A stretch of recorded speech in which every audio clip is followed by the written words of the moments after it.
আমাদের ডিভোর্সের ৮ বছর পর আমার প্রাক্তন স্বামী আমাদের কলেজে পুনর্মিলনীতে আমাকে দেখে হেসে বলল, এখনও একা অনন্যা। সে জানত না যে আমি আবার বিয়ে করেছি। আর সেই হলেন যে মানুষটাকে সে সবচেয়ে বেশি ভয় পেত।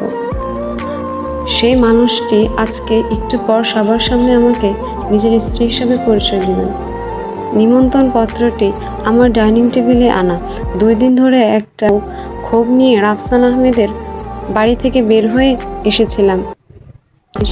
খুব ভালো করে বুঝেছি, ডিভোর্স শুধু একটা বিয়ে ভেঙে দেয় না, নিয়ত খোটা দিত। বলেনি কিভাবে তার মা আমার আলমারি চেক করতো যেন আমি চোর। সে তুমি আজ কোথায় পৌঁছেছ? কোনো নাম সই ছিল না, শুধু একটা বাক্য। তাই আমি গেলাম। আমি একটা গাঢ় সবুজ রঙের জামদানি শাড়ি পরে গেলাম, কানে ছোট ডায়মন্ডের টপ, আর মুখে সেই শান্ত ভাব যা কোনো প্রশংসার অপেক্ষায় থাকে না। উত্তরার 5 স্টাইল হোটেলের রুমটা ফাইভে লাইট আর বিলাসী আবহাওয়ায় ঝলমল করছিল। পুরনো সহপাঠী একে অপরকে জড়িয়ে ধরে চিৎকার করছিল। পুরুষরা নিজেদের গাড়ির মডেল নিয়ে বড়াই করছিল, আর নারীরা তুলনা করছিল তাদের সন্তান বিদেশ ভ্রমণ, স্কিন ট্রিটমেন্ট আর স্বামীদের। আমি রেজিস্ট্রেশন ডেস্কের কাছে পৌঁছানো মাত্রই কেউ একজন ফিস ফিস করে বলল, আমার নাম উচ্চারণ করলো। তারপর আরেকজন। পুরো রুমের মানুষ যেন হঠাৎ আমাকে মনে করতে পারল। অনন্যা রায়হান না? কতদিন পর। ওকে তো বেশ অন্যরকম লাগছে। একা এসেছে নাকি? শেষ প্রশ্নটা রাফসানের গলা থেকে এসেছিল। না তাকিয়েও আমি ওই কণ্ঠ চিনতে পারি।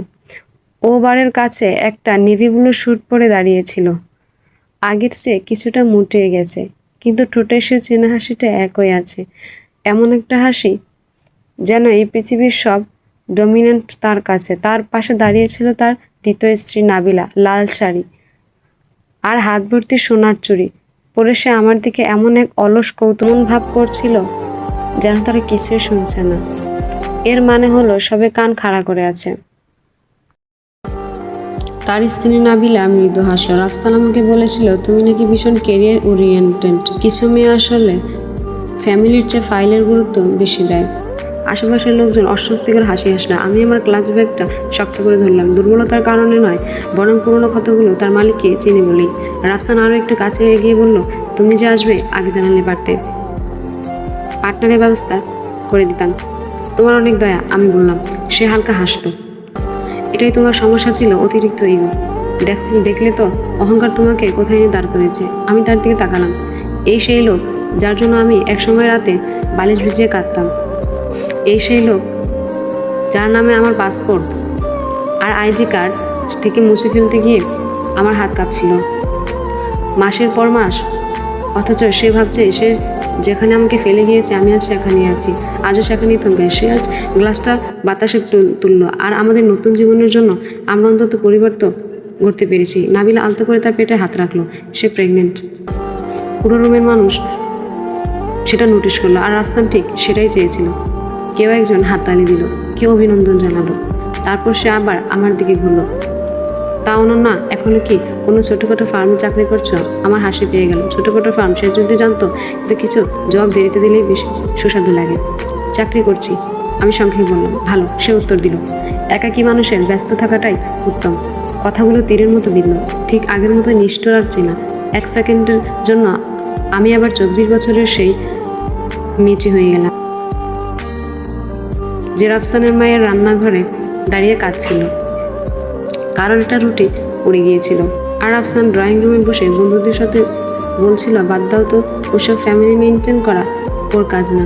ঠিক তখনই আমার ফোনটা ভাইব্রেট করলো। একটা মেসেজ আসলো। 5 মিনিটে ঢুকছি।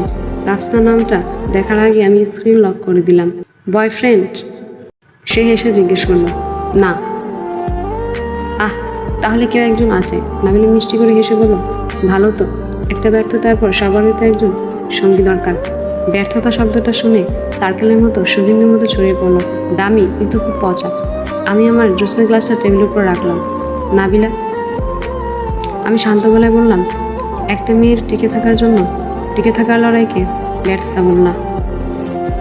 শুধু এই কারণে যে একজন পুরুষ তোমাকে তার নিজের সুবিধা মতো বানানো গল্প শুনিয়েছে। নাবিলের মুখের হাসিটা জমে গেল। রাফসানের চোখ দুটো শক্ত হয়ে গেল। মুখ সামলে কথা বলে অনন্যা, সে পুরনো হুমকি। আমি একটু স্পষ্ট করে কথা বললেই ও এই জন্য কথা বলতো। আমি উত্তর দেওয়ার আগেই হলের লাইটগুলো নিভে গেল। অনুষ্ঠানের হোস্ট জমে গেল। লেডিস ওয়ান্ট জেন্টলম্যান ডিনারের আগে আসছিল একটা বিশেষ এঙ্গেজমেন্টের কারণে। আজ রাতে আমাদের প্রধান অতিথি এমন একজন মানুষ যাকে আমরা সবাই এক নামে চেনেন। যদিও সামনাসামনি দেখার সুযোগ হয়নি, পুরো বলরুমে একটা গুঞ্জন চড়ে গেল। রাফসান সোজা হয়ে দাঁড়ালো।